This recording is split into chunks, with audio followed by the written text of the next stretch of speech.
नमस्कार। प्रस्तुत है आज का चिंतन। नेकी की हर जगह सराहना होती है, किंतु वह सज्जनता और भी अधिक सराहनीय है जिसके साथ नम्रता जुड़ी हुई हो। उद्दंडता ओछे लोग अपनाते हैं। अहंकार व्यक्त करके किसी का घटियापन ही सिद्ध होता है। नम्रता को दीनता नहीं मानना चाहिए। उसके साथ ऐसी मानवीय गरिमा का समावेश होता है जो निरंतर मित्रों, प्रशंसकों और सहयोगियों की संख्या बढ़ाती चलती है। इसके विपरीत उद्दंड लोग अपना गौरव गंवाते और शत्रु समुदाय बढ़ाते चले जाते हैं। टेनिसन ने सही कहा है कि नम्रता एक कल्प वृक्ष है जिस पर सद्गुणों की टहनियाँ निकलती और विभूतियों की पत्तियाँ उगती हैं। ईसा कहते थे, नम्र बनकर रहो। जो अपने को जितना छोटा कहेगा वह दूसरों की आंख में उतना ही बड़ा बनेगा। विवेकानंद कहते थे, बुरा व्यक्ति तब और भी अधिक बुरा हो जाता है जब वह सज्जन बनने का ढोंग करता है। संत वासवानी कहते थे, भयावह असत्य वह नहीं जो वाणी से बोला जाता है, वरन वह है जो कथन के विपरीत आचरण करके लोगों को भरमाने के लिए प्रस्तुत किया जाता है।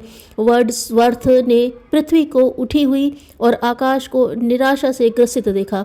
उनसे पूछा, ऐसा क्यों? उन्होंने उत्तर दिया, हम समर्थ लोगों के उन थोथे शब्दों को सुनकर हैरान हैं जो वे किसी से एक तरह कहते और अपने व्यवहार में दूसरी तरह लाते हैं, जिसका स्व संकीर्णता की परिधि से निकलकर व्यापकता के क्षेत्र में प्रवेश करता है। उसका स्वार्थ परिष्कृत स्तर का बनकर परमार्थ का रूप धारण करता है। अपना हित साधने की चिंता और चेष्टा हर किसी को रहती है। यह अपनापन यदि कुछ अधिक विस्तृत बन सके तो दूसरों की चिंता तो इसी प्रकार करनी पड़ेगी जैसे अपने अंग अवयवों की या कुटुंब संबंधियों की करनी पड़ती है। यह वह स्थिति है जिसमें परमार्थ और स्वार्थ में परमार्थ का समावेश होता है। परमार्थ के लिए धन संपदा का होना आवश्यक नहीं। श्रम, समय, प्रभाव, चिंतन और परामर्श जैसे कितने ही आधार हैं जिनकी सहायता से दूसरों की प्रचुर सेवा साधना संभव हो सकती है। ईश्वर प्रदत्त वैभव मनुष्य की काया और चेतना में प्रचुर परिमाण में विद्यमान है। इसे पुण्य प्रयोजनों के लिए प्रयुक्त करते रह सकना हर उदार चेता के लिए सहज संभव हो सकता है। धन भी भ्रम की परिणति है। जितना उपकार आर्थिक अनुदानों से हो सकता है उससे अनेक गुना बौद्धिक अनुदानों से हो सकता है। परामर्श और सहयोग का महत्व भी आर्थिक सहायता से किसी प्रकार कम नहीं। लोग आर्थिक कठिनाइयों से ही दुखी नहीं हैं। अधिकांश ऐसे हैं जो भटकाव या अत्याचार से ग्रसित होकर कष्ट सहते हैं। नेकी का बदला हाथों हाथ मिलता है।